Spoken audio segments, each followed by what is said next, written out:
Welcome to Bible Reading with Emily, where we learn about God and grow closer to Him. I'm so glad you're here. We are using the one-year historical plan from Blue Letter Bible, and you can start anytime by listening to Genesis 1 through 3 on the first episode. I am reading from the King James Version. 1 Samuel 18 through 20, chapter 18. And it came to pass, when he had made an end of speaking unto Saul, that the soul of Jonathan was knit with the soul of David, and Jonathan loved him as his own soul. And Saul took him that day, and would let him go no more home to his father's house. Then Jonathan and David made a covenant, because he loved him as his own soul. And Jonathan stripped himself of the robe that was upon him, and gave it to David, and his garments, even to his sword, and to his bow, and to his girdle. And David went out whithersoever Saul sent him, and behaved himself wisely. And Saul set him over the men of war, and he was accepted in the sight of all the people, and also in the sight of Saul's servants. And it came to pass as they came, when David was returned from the slaughter of the Philistine, that the women came out of all cities of Israel, singing and dancing, to meet King Saul, with tabrets, with joy, and with instruments of music. And the women answered one another as they played, and said, Saul hath slain his thousands, and David his 10,000s. And Saul was very wroth, and the saying displeased him. And he said, They have ascribed unto David 10,000s, and to me they have ascribed but thousands. And what can he have more but the kingdom? And Saul eyed David from that day and forward. And it came to pass on the morrow that the evil spirit from God came upon Saul, and he prophesied in the midst of the house. And David played with his hand, as at other times, and there was a javelin in Saul's hand. And Saul cast the javelin, for he said, I will smite David even to the wall with it. And David avoided out of his presence twice. And Saul was afraid of David, because the Lord was with him, and was departed from Saul. Therefore Saul removed him from him, and made him his captain over 1,000. And he went out and came in before the people. And David behaved himself wisely in all his ways, and the Lord was with him. Wherefore when Saul saw that he behaved himself very wisely, he was afraid of him. But all Israel and Judah loved David, because he went out and came in before them. And Saul said to David, Behold, my elder daughter Merab, her will I give thee to wife. Only be thou valiant for me, and fight the Lord's battles. For Saul said, Let not mine hand be upon him, but let the hand of the Philistines be upon him. And David said unto Saul, Who am I, and what is my life, or my father's family in Israel, that I should be son-in-law to the king? But it came to pass at the time when Merab, Saul's daughter, should have been given to David, that she was given unto Adriel, the Mahalathite, to wife. And Michal, Saul's daughter, loved David, and they told Saul, and the thing pleased him. And Saul said, I will give him her, that she may be a snare to him, and that the hand of the Philistines may be against him. Wherefore Saul said to David, Thou shalt this day be my son-in-law in the one of the twain. And Saul commanded his servants, saying, Commune with David secretly, and say, Behold, the king hath delight in thee, and all his servants love thee. Now therefore be the king's son-in-law. And Saul's servants spake those words in the ears of David. And David said, Seemeth it to you a light thing to be a king's son-in-law, seeing that I am a poor man, and lightly esteemed? And the servants of Saul told him, saying, On this manner spake David. And Saul said, Thus shall ye say to David, The king desireth not any dowry, but 100 foreskins of the Philistines, to be avenged of the king's enemies. But Saul thought to make David fall by the hand of the Philistines. And when his servants told David these words, it pleased David well to be the king's son-in-law, and the days were not expired. Wherefore David arose and went, he and his men, and slew of the Philistines 200 men. And David brought their foreskins, and they gave them in full tale to the king, that he might be the king's son-in-law. And Saul gave him Michal his daughter to wife. And Saul saw and knew that the Lord was with David, and that Michal, Saul's daughter, loved him. And Saul was yet the more afraid of David, and Saul became David's enemy continually. Then the princes of the Philistines went forth, and it came to pass, after they went forth, that David behaved himself more wisely than all the servants of Saul, so that his name was much set by. Chapter 19.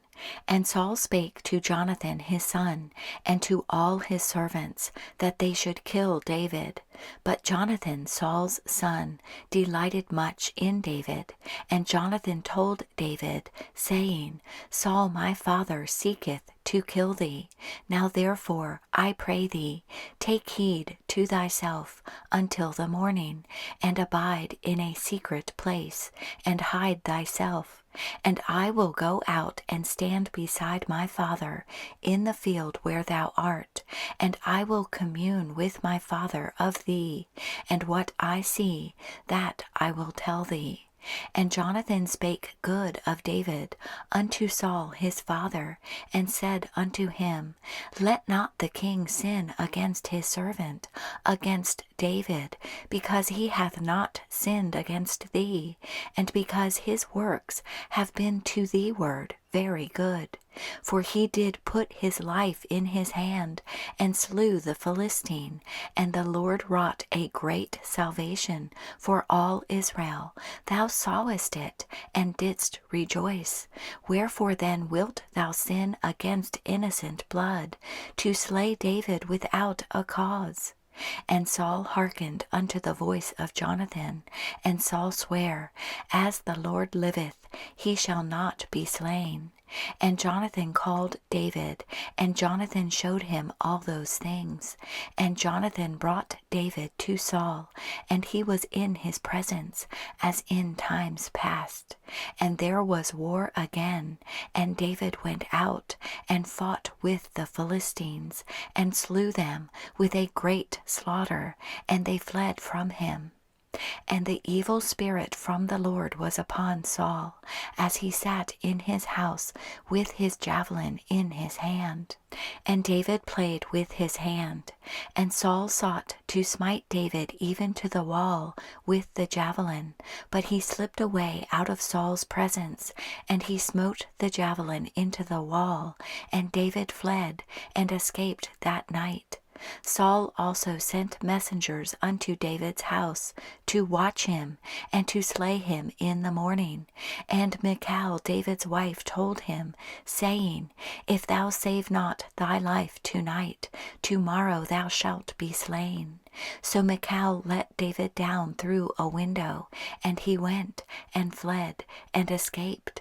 And Michal took an image, and laid it in the bed, and put a pillow of goat's hair for his bolster, and covered it with a cloth.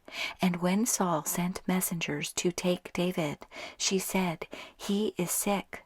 And Saul sent the messengers again to see David, saying, Bring him up to me in the bed, that I may slay him.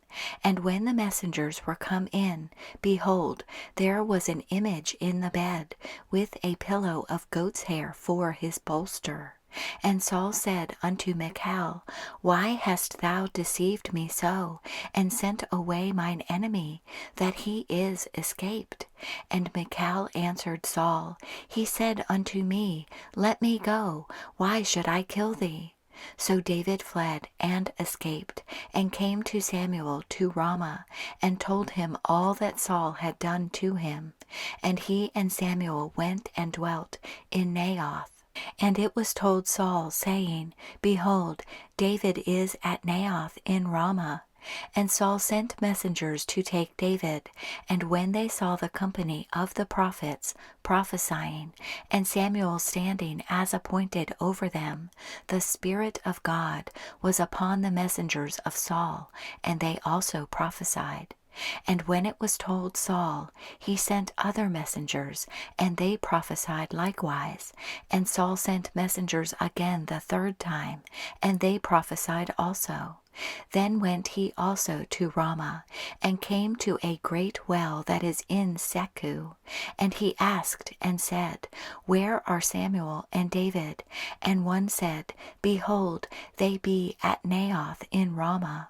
And he went thither to Naioth in Ramah, and the Spirit of God was upon him also. And he went on and prophesied until he came to Naioth in Ramah.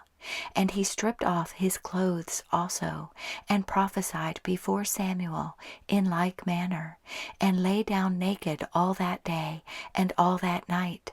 Wherefore they say, Is Saul also among the prophets? Chapter 20. And David fled from Naioth in Ramah, and came and said before Jonathan, What have I done? What is mine iniquity? And what is my sin before thy father, that he seeketh my life?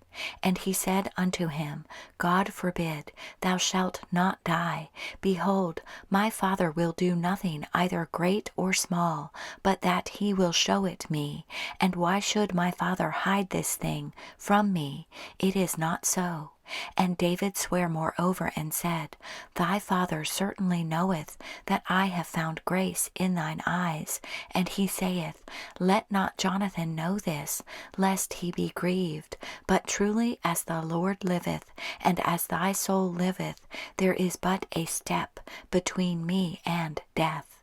Then said Jonathan unto David, Whatsoever thy soul desireth, I will even do it for thee. And David said unto Jonathan, Behold, tomorrow is the new moon, and I should not fail to sit with the king at meat. But let me go, that I may hide myself in the field unto the third day at even. If thy father at all miss me, then say, David earnestly asked leave of me, that he might run to Bethlehem his city, for there is a yearly sacrifice there for all the family. If he say thus, It is well, thy servant shall have peace. But if he be very wroth, then be sure that evil is determined by him. Therefore thou shalt deal kindly with thy servant, for thou hast brought thy servant into a covenant of the Lord with thee. Notwithstanding, if there be in me iniquity, slay me thyself, for why shouldest thou bring me to thy father? And Jonathan said, Far be it from thee, for if I knew certainly that evil were determined by my father to come upon thee, then would not I tell it thee? Then said David to Jonathan, Who shall tell me? Or what if thy father answer thee roughly?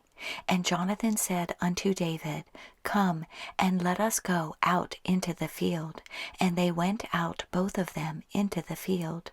And Jonathan said unto David, O Lord God of Israel, when I have sounded my father about tomorrow any time, or the third day, and behold, if there be good toward David, and I then send not unto thee, and show it thee, the Lord do so and much more to Jonathan.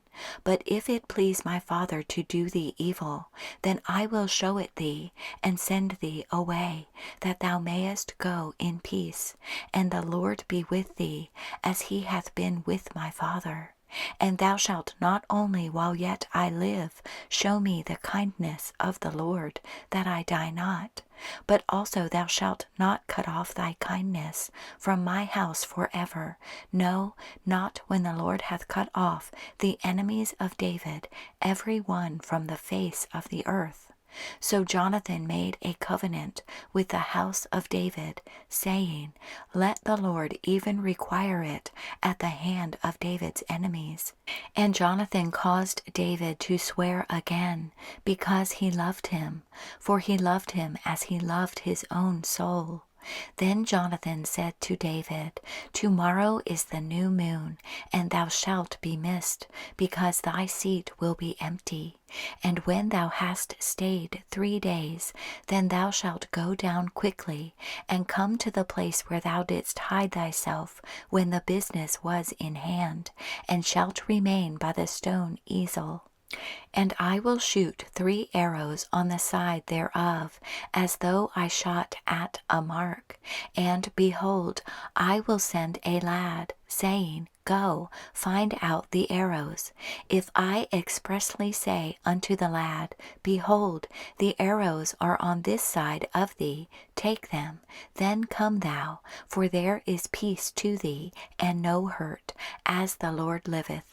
But if I say thus unto the young man, Behold, the arrows are beyond thee, go thy way, for the Lord hath sent thee away. And as touching the matter which thou and I have spoken of, behold, the Lord be between thee and me forever. So David hid himself in the field, and when the new moon was come, the king sat him down to eat meat. And the king sat upon his seat, as at other times, even upon a seat by the wall. And Jonathan arose, and Abner sat by Saul's side, and David's place was empty. Nevertheless, Saul spake not anything that day, for he thought, Something hath befallen him. He is not clean. Surely he is not clean. And it came to pass on the morrow, which was the 2nd day of the month, that David's place was empty. And Saul said unto Jonathan his son, Wherefore cometh not the son of Jesse to meat, neither yesterday nor today? And Jonathan answered Saul, David earnestly asked leave of me to go to Bethlehem. And he said, Let me go, I pray thee, for our family hath a sacrifice in the city, and my brother, he hath commanded me to be there. And now, if I have found favor in thine eyes, let me get away, I pray thee, and see my brethren. Therefore he cometh not unto the king's table. Then Saul's anger was kindled against Jonathan, and he said unto him, Thou son of the perverse rebellious woman, do not I know that thou hast chosen the son of Jesse to thine own confusion, and unto the confusion of thy mother's nakedness? For as long as the son of Jesse liveth upon the ground, thou shalt not be established, nor thy kingdom. Wherefore now send and fetch him unto me, for he shall surely die. And Jonathan answered Saul his father, and said unto him, Wherefore shall he be slain? What hath he done? And Saul cast a javelin at him to smite him, whereby Jonathan knew that it was determined of his father to slay David. So Jonathan arose from the table in fierce anger, and did eat no meat the 2nd day of the month, for he was grieved for David, because his father had done him shame. And it came to pass in the morning that Jonathan went out into the field at the time appointed with David, and a little lad with him. And he said unto his lad, Run, find out now the arrows which I shoot. And as the lad ran, he shot an arrow beyond him. And when the lad was come to the place of the arrow which Jonathan had shot, Jonathan cried after the lad, and said, Is not the arrow beyond thee? And Jonathan cried after the lad, Make speed, haste, stay not. And Jonathan's lad gathered up the arrows, and came to his master. But the lad knew not anything, only Jonathan and David knew the matter. And Jonathan gave his artillery unto his lad, and said unto him, Go, carry them to the city. And as soon as the lad was gone, David arose out of a place toward the south, and fell on his face to the ground, and bowed himself 3 times. And they kissed one another, and wept one with another, until David exceeded. And Jonathan said to David, Go in peace, forasmuch as we have sworn both of us in the name of the Lord, saying, The Lord be between me and thee, and between my seed and thy seed forever. And he arose and departed, and Jonathan went into the city.